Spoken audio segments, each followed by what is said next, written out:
Dis-moi, Gabriel, doit-on voir dans les temps actuels de crise sanitaire, de guerre et de catastrophes naturelles les prémices de l'Apocalypse décrites par Jésus dans l'Évangile ?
Un mal qui répand la terreur, mal que le ciel, en sa fureur, inventa pour punir les crimes de la terre, la peste, puisqu'il faut l'appeler par son nom, capable d'enrichir en un jour l'acquérant, faisait aux animaux la guerre. Ils ne mouraient pas tous, mais tous étaient frappés.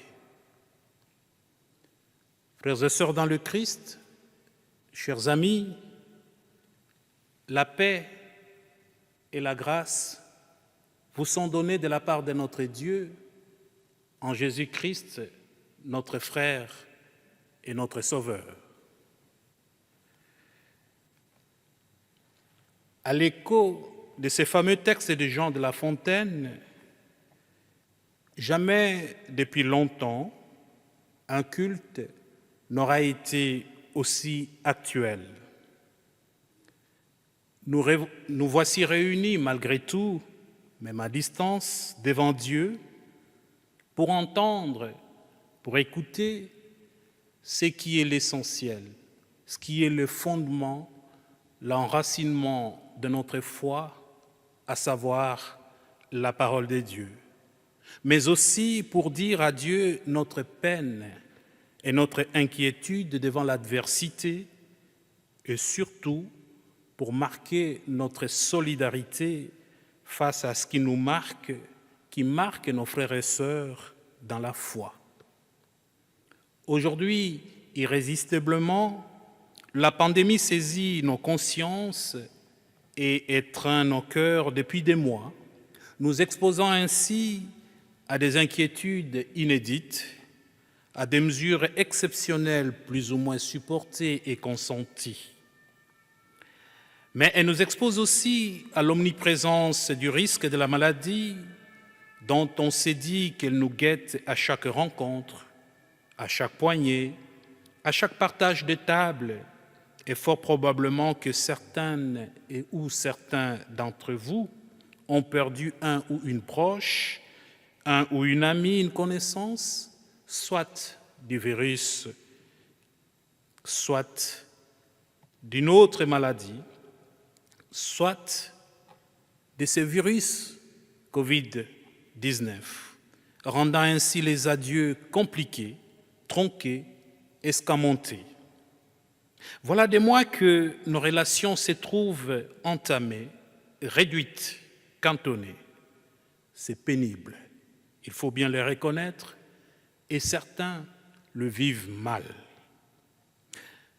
Permettez-moi, frères et sœurs, un vœu, que ce culte soit dans le fil des mois l'occasion d'un souffle retrouvé, d'une émotion déposée, d'une mémoire évoquée au secret du cœur.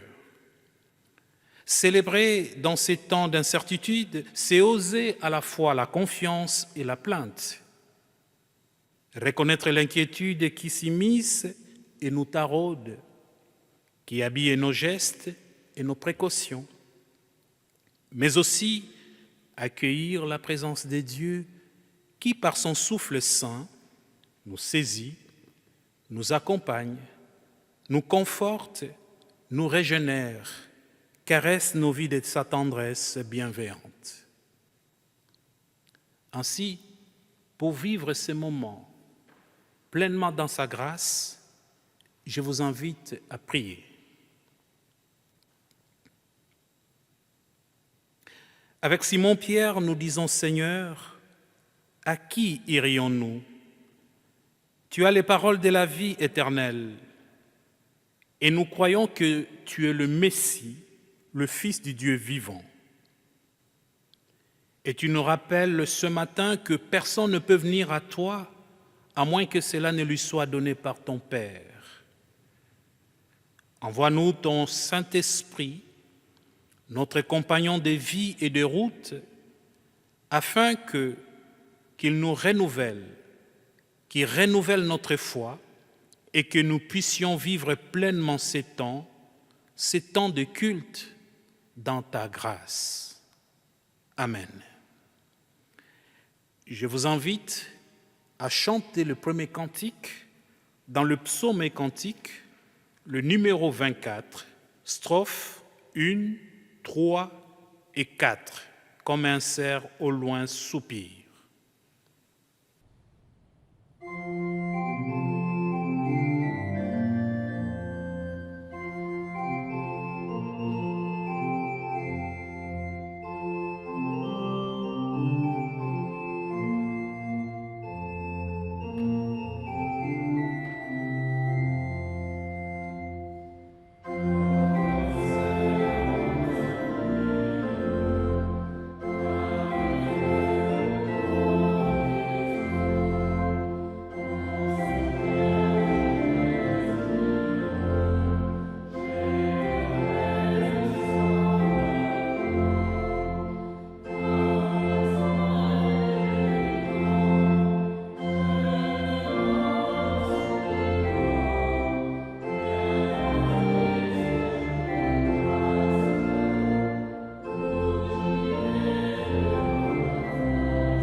nous nous mettons à l'écoute des attentes du Seigneur. Toi qui veux connaître la volonté de Dieu pour ta vie, écoute bien ces paroles. Elles ont été prononcées par Jésus dans le Sermon sur la montagne. Vous qui êtes le sel de la terre, si le sel perd son goût, comment pourrait-elle le lui rendre? Il ne sert plus à rien. On ne peut que le jeter dehors et les gens marchent dessus. C'est vous qui êtes la lumière du monde. Une ville construite sur une colline ne peut pas être cachée. On n'allume pas une lampe pour la mettre sous un seau. Au contraire, on la place sur un support d'où elle éclaire tous ceux qui sont dans la maison. C'est ainsi que votre lumière doit briller devant les hommes, afin qu'ils voient le bien que vous faites et qu'ils louent votre Père qui est dans les cieux. Écoutons la parole de grâce. Quand les montagnes s'effondreraient, dit le Seigneur, quand les collines chancelleraient, ma bonté pour toi ne faiblira pas, et mon alliance de paix ne sera même pas diminuée. Je t'aime d'un amour éternel, et je te garde ma miséricorde. Et voici comment Dieu a manifesté sa miséricorde. Il a envoyé son Fils, son unique Fils dans le monde, afin que, par lui, nous ayons la vie. Frères et sœurs dans le Christ, par ces paroles, Dieu nous met au cœur l'assurance de son pardon. Je vous invite donc à chanter notre reconnaissance par le cantique numéro 228 du psaume cantique du fond de ma souffrance.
Sans fin, Seigneur, nous chanterons ton amour.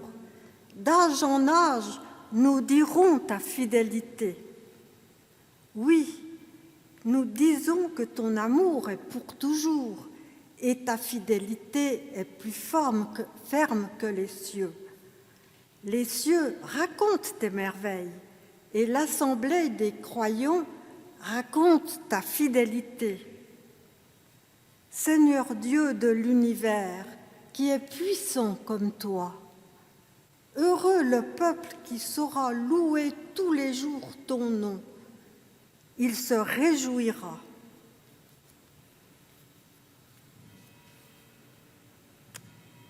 Puis nous prions. Vivre est une marche, Seigneur. Nous sommes des voyageurs toujours en exode vers la terre promise de notre accomplissement. Nous marchons depuis longtemps. Tant de souffrances et de chutes brisent notre élan, ébrèchent notre confiance.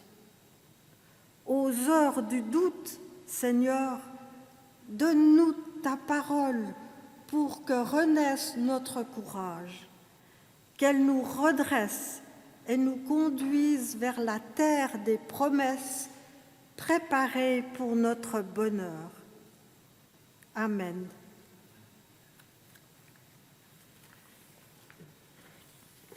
Puis nous lisons dans l'évangile de Luc, dans le chapitre 21, du verset 5 au verset 11 et du verset 28 au 33. Ils lui demandèrent, « Maître, quand donc cela arrivera-t-il et à quel signe connaîtra-t-on que ces choses vont arriver ?» Jésus répondit, « Prenez garde que vous ne soyez séduits, car plusieurs viendront en mon nom, disant, « C'est moi et le temps approche. » Ne les suivez pas.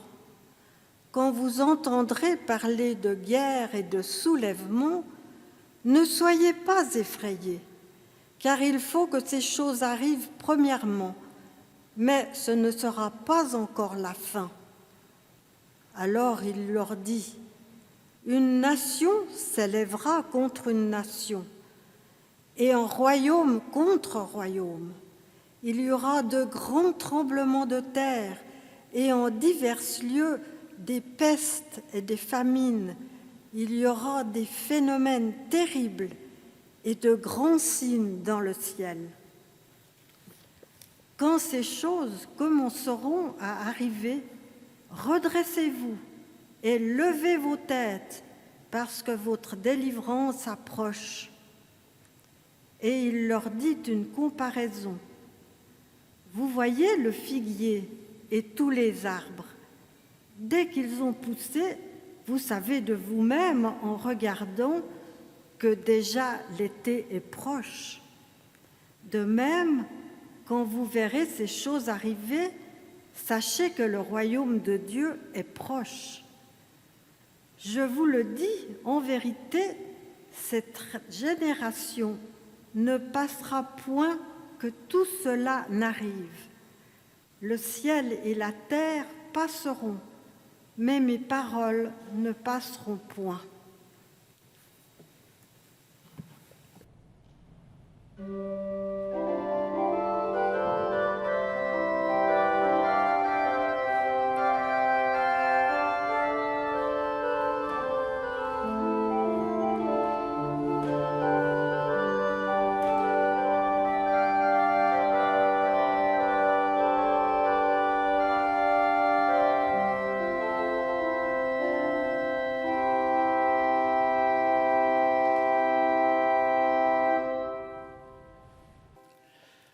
Frères et sœurs dans le Christ, en suivant les médias, tant audiovisuels qu'écrits, les nouvelles du monde sont désolantes. Puis, depuis le début de cette année, on dénombre chaque jour des centaines de milliers de décès par Covid-19 notamment. Les chiffres sont évidemment bien alarmants. En plus de cela, il y a des conflits armés ici et là qui déchirent notre monde. Le changement climatique, avec son lot de dégâts, la famine, la sécheresse, des inondations. On entend aussi ici et là des victimes du terrorisme. Des entreprises, aujourd'hui, elles sont nombreuses à fermer, à licencier. Il y a une récession mondiale. L'économie du monde va donc très mal, que de la désolation partout. Et face à toutes ces situations de détresse, et en écho au texte de l'Évangile que nous venons d'entendre, vous pouvez vous poser probablement les mêmes questions que Lisa Rigotti, une jeune paroissienne de notre paroisse de Chênes, m'a posées, avec probablement risque d'en faire une lecture apocalyptique. Est-ce la fin du monde? Où est Dieu dans tout cela? Et enfin, quelle lecture pouvons-nous faire de ces textes aujourd'hui, dans notre contexte d'aujourd'hui, contexte local, régional, mondial? Avant d'entrer dans le vif du sujet, contextualisons notre imagination. Vous êtes en train de contempler, de visiter, d'admirer un temple grandiose, construit à la gloire des dieux. Un très beau temple, comme le nôtre ici, le temple de Chênes, bien décoré. Et soudain, quelqu'un vous dit, ce temple est appelé à être détruit dans les prochains mois. Mais quelle provocation! C'est dans ce même scénario que nous plonge l'évangile d'aujourd'hui. Des personnes étaient en train de contempler le temple de Jérusalem, d'admirer sa décoration, extasiées devant sa beauté et ses riches ornementations. Un temple qui, plus, vient d'être restauré, agrandi, embelli par Hérode le Grand. Les gens étaient émerveillés également de la générosité des fidèles qui ont financé cette belle réalisation. Cette restauration a exigé au moins 46 ans, tel que nous le rapporte l'Évangile selon Jean au chapitre 2, verset 20. Et voilà que Jésus, tout d'un coup, vient de briser cet élan d'admiration en vous déclarant brutalement que ce bel édifice est appelé à disparaître. Ce que vous contemplez, des jours viendront où il n'en restera pierre sur pierre, tout sera détruit. Alors la question que je me pose, que vous vous posez probablement, est de savoir pourquoi Jésus annonce-t-il la fin du temple de Jérusalem? Serait-il un provocateur, Jésus? Où veut-il donc en venir? Frères et sœurs, l'évangile que je vous propose pour notre méditation aujourd'hui nous place successivement devant deux perspectives. Jésus annonce d'abord la ruine du temple. Des jours vont venir où il n'en restera pas pierre sur pierre, tout sera détruit. D'où la question des disciples qui portent, elle aussi, sur ces désastres du temple. Maître, quand donc cela arrivera-t-il?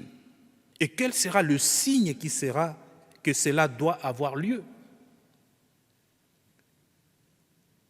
Et Jésus de répondre, non pas en dévoilant un signe précis, mais en donnant une consigne valable en tout temps d'épreuve. Il dit, prenez garde de ne pas vous laisser abuser par des faux messies qui diront, le moment est arrivé. Puis, Luc reprend une parabole de Jésus qui concerne la fin de temps. Il y aura des grands tremblements de terre et des faits terrifiants venant du ciel et des grands signes. Mais qu'est-ce que Jésus veut nous dire aujourd'hui au sujet de la ruine du temple de Jérusalem? Je pense que nous pouvons discerner 3 explications. Premièrement, Jésus veut nous signifier que le temple des pierres n'a plus de raison d'être. Le temple était pour le peuple juif le signe de la présence divine parmi les hommes. Mais c'était un signe provisoire qui a désormais cessé de remplir sa fonction. Simplement parce que cette fonction est maintenant assurée par la personne de Jésus, comme nous pouvons lire dans certains passages de la Bible, car le Verbe s'est fait chair et il a demeuré parmi nous. Jésus est effectivement reconnu comme l'Emmanuel, c'est-à-dire Dieu avec nous. Donc, par conséquent, le lieu de la présence et de la manifestation de Dieu au milieu des hommes, c'est la personne de Jésus. Jésus est le temple nouveau et définitif. C'est lui qui n'est pas fait de main d'homme. C'est en lui que, comme le déclare l'apôtre Paul, habite corporellement toute la plénitude de la divinité. Nous pouvons le lire dans l'Épître aux Colossiens, chapitre 2, verset 9. Par voie de conséquence, le culte du temple est rendu caduc. Les sacrifices sanglants n'ont plus lieu d'être.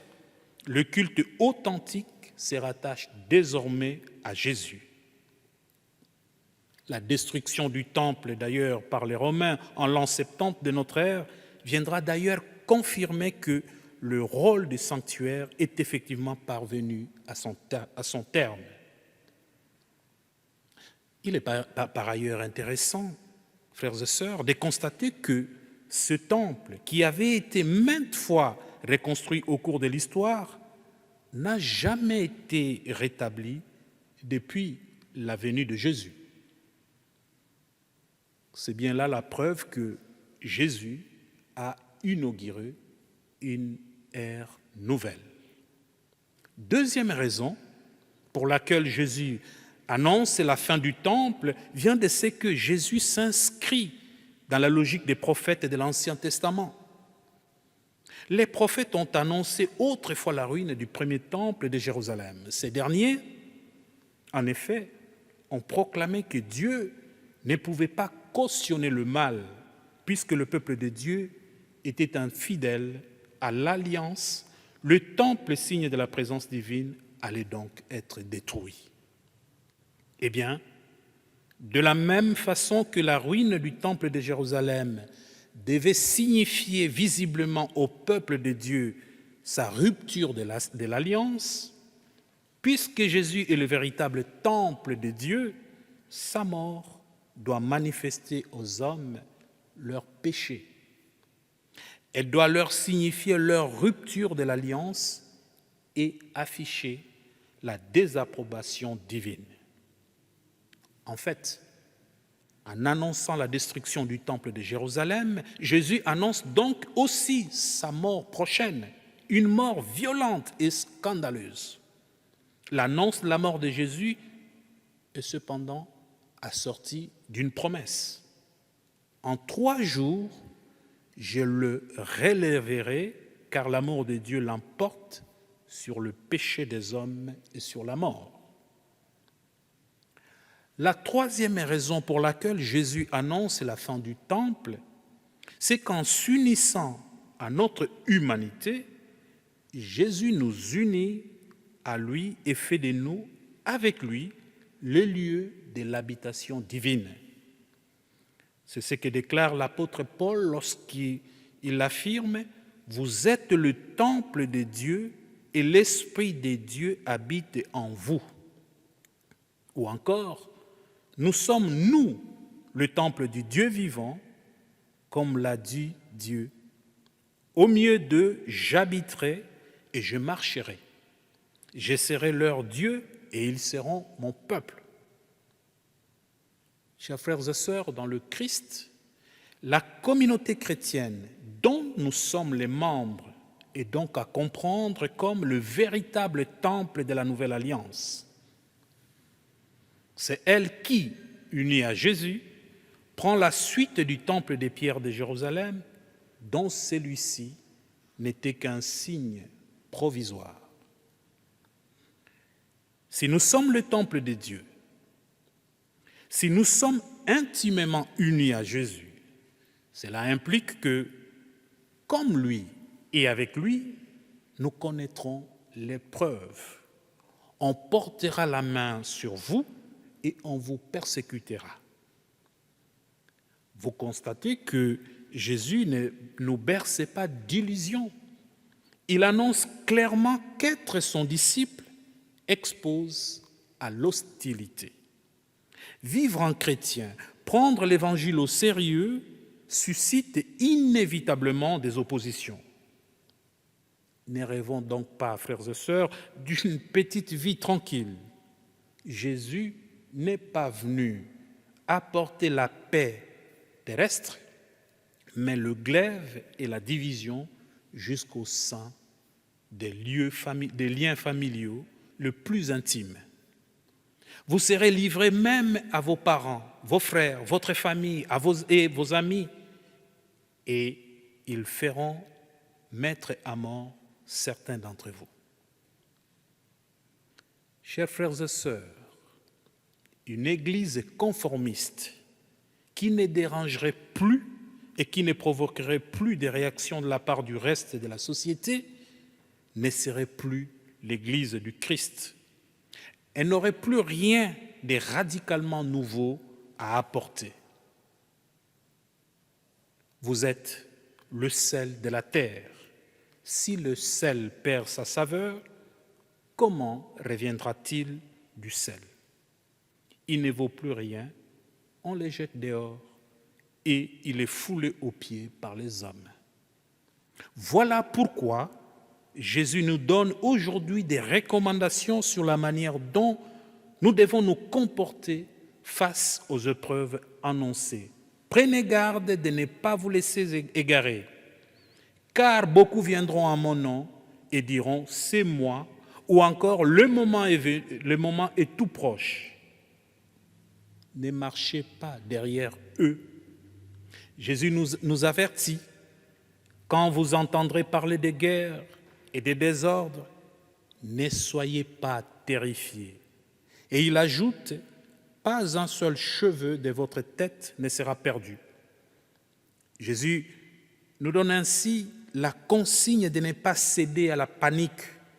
Si nous demeurons véritablement dans la main de Dieu, nous savons que nous n'avons rien à craindre lorsque survient l'épreuve. Que ce soit les risques écologiques ou les menaces du terrorisme, le chrétien ne cède pas à la peur, car il sait que rien ne peut le séparer de l'amour de Dieu. Qui pourra nous séparer de l'amour de Dieu? Covid-19, la détresse, l'angoisse, la faim, le dérèglement climatique, le danger. Jésus conclut ses propos en disant « C'est par votre persévérance que vous obtiendrez la vie. Seule une confiance ténace, durable dans le Seigneur, nous évitera les égarements et nous fera avancer dans la paix, quelles que soient les circonstances. Si nous demeurons fermement attachés au Christ, la force nous viendra de lui. Il est la pierre d'angle qui fait tenir tout l'édifice spirituel dont nous sommes les pierres vivantes. C'est lui qui a le pouvoir de relever le corps du Christ en 3 jours, nous donnera aussi la vie, sans jamais faillir à sa promesse. Alors, frères et sœurs, ne cédez pas à la panique lorsque disparaissent des réalités qui, hier encore, étaient florissantes. Ne vous laissez pas aller à la nostalgie ni à l'amertume. Ne vous laissez pas égarer par le faux prophète qui vous propose parfois des retours en arrière à un passé idéalisé qui ne répond plus aux besoins d'aujourd'hui. Faites confiance à l'Esprit Saint qui vous conduira à rendre témoignage de manière renouvelée. Car n'oubliez pas que vous tenez une place particulière au sein du corps du Christ, qui est l'Église, le temple. Vous avez la mission de signifier à tous les baptisés l'appel à vivre l'Évangile.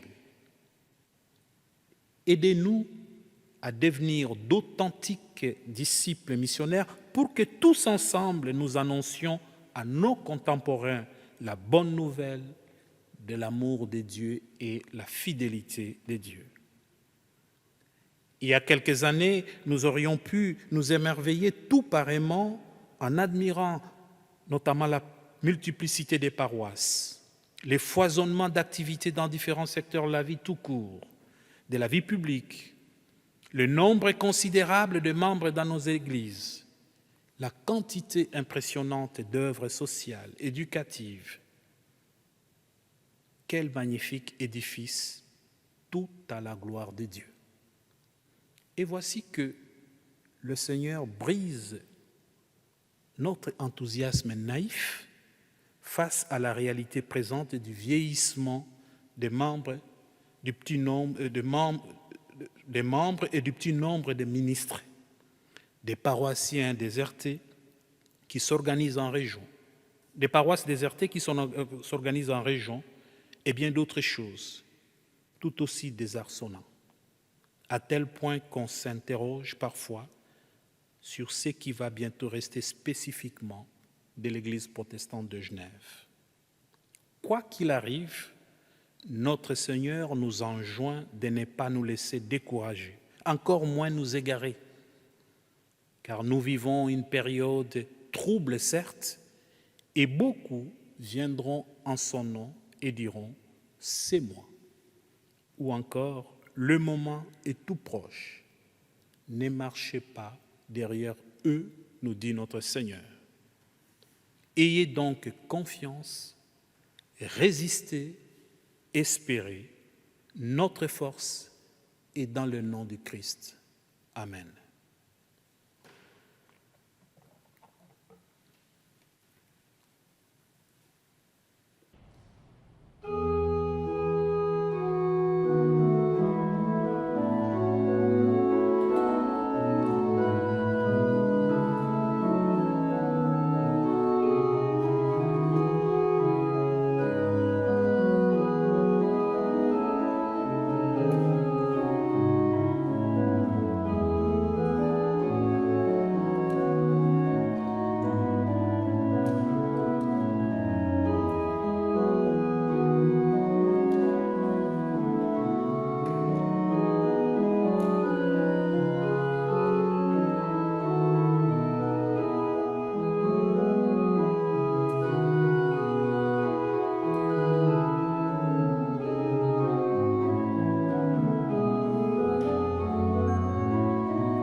je vous propose de réitérer notre confiance en notre Dieu malgré les aléas de la vie.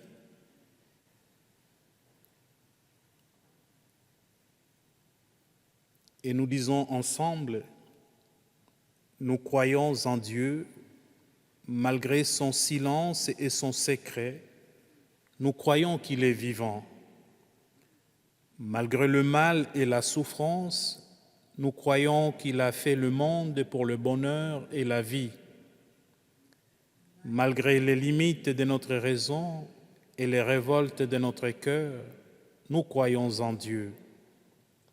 Nous croyons en Jésus-Christ, malgré les siècles qui nous séparent de lui. Nous croyons en sa parole. Malgré sa faiblesse, sa pauvreté, nous croyons que sa mort est notre vie.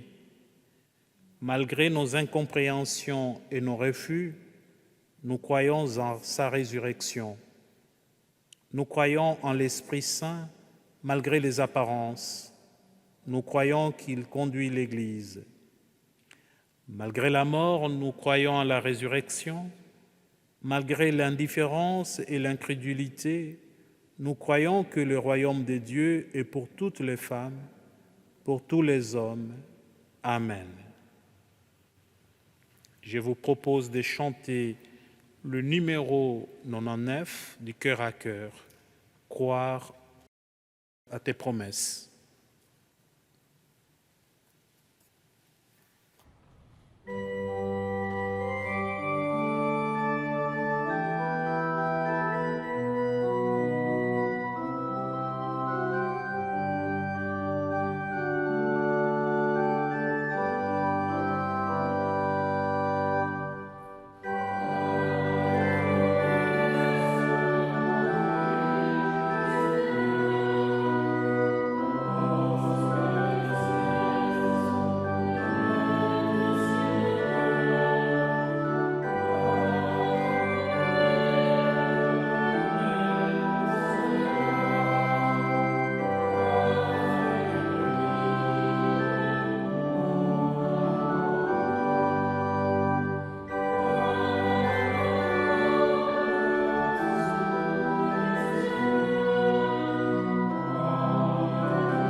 En communion avec l'Église universelle, nous prions les uns pour les autres.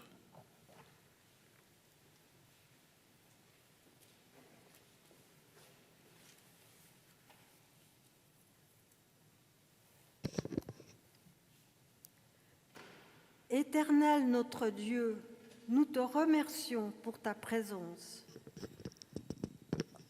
Renouvelle notre espérance, notre patience et notre discernement. Nous nous remettons à ton amour et nous nommons dans notre cœur les personnes qui nous ont demandé de prier pour elles.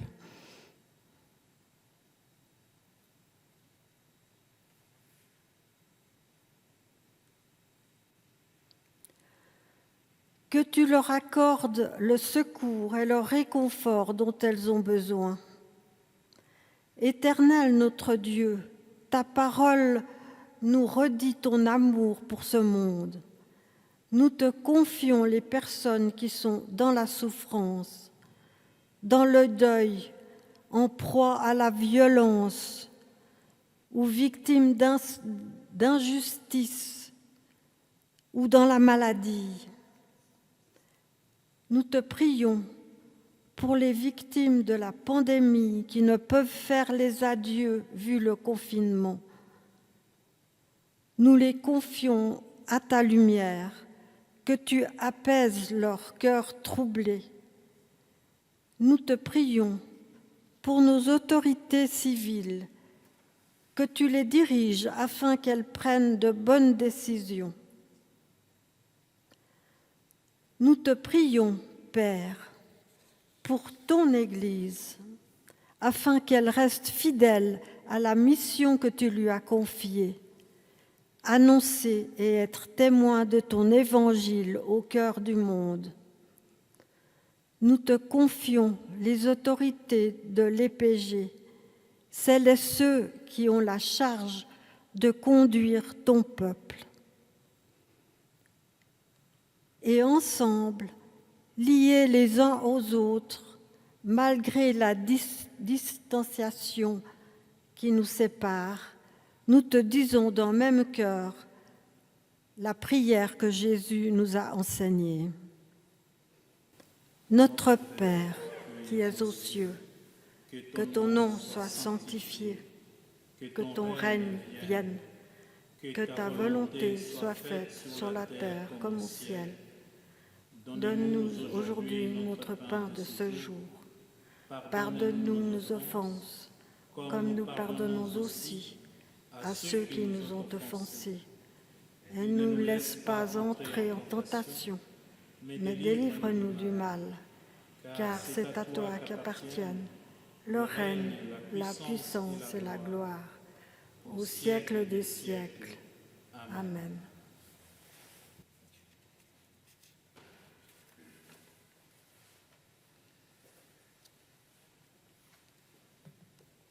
Frères et sœurs dans le Christ, nous acheminons ainsi vers la fin de ce culte. Deux annonces à faire. La première est que dans notre paroisse, nous avons un projet d'un calendrier pour la période de l'Avent. Nous aurons des activités que nous sommes en train de préparer pour ce moment-là, la période de l'Avent. Nous vous invitons d'aller visiter le site et vous verrez toutes les informations utiles par rapport à ce que je viens de vous dire. Et si tout va bien, vous allez recevoir un courrier à domicile avec beaucoup plus de précisions par rapport à ces calendriers du temps de l'Avent. Par rapport à l'offrande, ce n'est pas le Covid qui va nous empêcher à continuer notre mission, qui est celle d'annoncer l'Évangile et d'en être témoin dans notre monde d'aujourd'hui. Nous vous disons donc merci de votre générosité, comme autant de bien avant Jésus, ceux qui ont, par leur générosité, ont participé à la construction du temple de Jérusalem. Nous, aujourd'hui, le temple, c'est vous, c'est nous, c'est l'ensemble du corps du Christ. Ce que vous allez donner, c'est ce qui va aider à ce que, ensemble, nous puissions continuer notre mission. Voilà pour ce qui concerne les annonces. Je vous invite à chanter le dernier chant, qui est le numéro 357 du psaume et cantique, strophes 1, 3 et 5. Mais avant de le chanter, un mot de remerciement à Margot Boitard, une de nos deux organistes de la paroisse, qui nous a agrémenté ce moment par la bonne musique, sa belle voix. Merci aussi à Christiane Jeanneret, qui nous a fait la lecture et les prières. Nous n'hésiterons pas à remercier également cette jeune paroissienne, Elisa Rigotti, qui nous a mis en route par sa question pour nous préparer à bien comprendre un peu le texte que nous venons d'entendre. Donc merci à Lisa. Et je crois qu'à l'issue de ces cultes, avec l'aide de l'Esprit Saint, elle pourra vivre autrement ces moments difficiles que nous traversons tous. Merci à vous tous qui, avec nous, formons le corps du Christ, qui avons célébré ensemble ce culte. Nous chantons le numéro 357.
Là où vous êtes, je vous invite à vous lever pour recevoir de la part de notre Père sa bénédiction.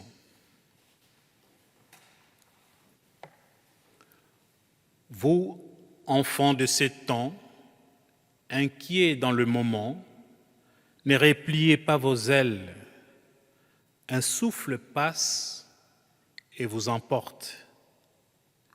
Vous, voyageurs pleins d'horizons, revenez avec vos rêves, cœur de chair dans vos maisons, dans la cité, pierre vivante. Que le Dieu de tendresse qui a levé Jésus d'entre les morts fasse élever en nous ce qui est mort et nous conduise à la vie. Allons et demeurons malgré tout dans la paix du Seigneur. Au nom du Père, du Fils et du Saint-Esprit. Amen.